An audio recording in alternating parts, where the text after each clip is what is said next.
पाकिस्तान के telecom sector में एक बहुत बड़ी पेशरफ्त हुई है, जिसका बाकायदा ऐलान भी कर दिया गया है। चलें इस सरकारी दस्तावेज को खोलकर देखते हैं जिसने इस बड़े इंदिमाम की तस्दीक की है। तो सबसे बड़ी खबर यह है कि रेगुलेटर ने एक बहुत बड़े मर्जर को यानी इंजमाम को हरी झंडी दिखा दी है। लेकिन सवाल यह है कि क्या यह मंजूरी यूं ही मिल गई है या इसके साथ कुछ शराइत भी हैं। आइए इसकी तफसीलात में चलते हैं। ये सारी कहानी शुरू होती है 19 मार्च 2026 को जारी होने वाले एक सरकारी नोटिस से। तो ये कोई अफवाह नहीं बल्कि एक ठोस तस्दीकशुदा ऐलान है।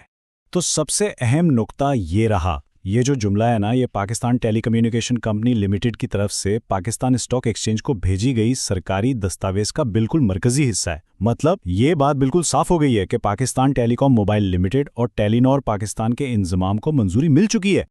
अच्छा, मंजूरी तो मिल गई, लेकिन ये इंजमाम असल में हो किन कंपनियों के दरमियान रहा है? चलें इसमें शामिल जो बड़े नाम हैं उनको जरा समझ लेते हैं। इस टेबल को देखने से सारी तस्वीर बिल्कुल वाज़े हो जाती है। सबसे ऊपर है पेरेंट कंपनी यानी पीटीसीएल और उसके नीचे हैं इसकी दो झेली कंपनियां, पाक टेलीकॉम मोबाइल लिमिटेड और टेलीनॉर पाकिस्तान। तो दरअसल ये दोनों कंपनियां हैं जो आपस में जम हो रही हैं। और ये याद रखना बहुत ज़रूरी है कि इस सारे मामले को जो कंपनी चला रही है वो है पीटीसीएल यानी पेरेंट कंपनी। यही वो इदारा है जिसने ये सरकारी ऐलान किया है और आगे की तमाम कार्रवाई की जिम्मेदारी भी इसी की है। लेकिन यहाँ एक अहम बात है, ये मंजूरी ऐसे ही नहीं दी गई। इसके साथ एक बहुत ख़ास और वक्त की पाबंदी वाली शर्त भी जुड़ी हुई है। इस पूरी दस्तावेज में ये एक नंबर सबसे अहम है, 15।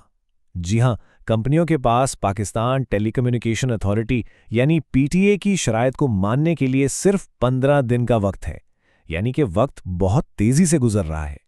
तो इस 15 दिन की डेडलाइन का असल मतलब क्या है? इसका सीधा सा मतलब यह है कि पीटीसीएल को रेगुलेटर की तमाम शराइत को बिल्कुल वैसे का वैसा ही कबूल करना पड़ेगा। यहाँ किसी किस्म की बातचीत या तब्दीली की कोई गुंजाइश नहीं है। ये एक तरह से हाँ या ना वाला मामला है।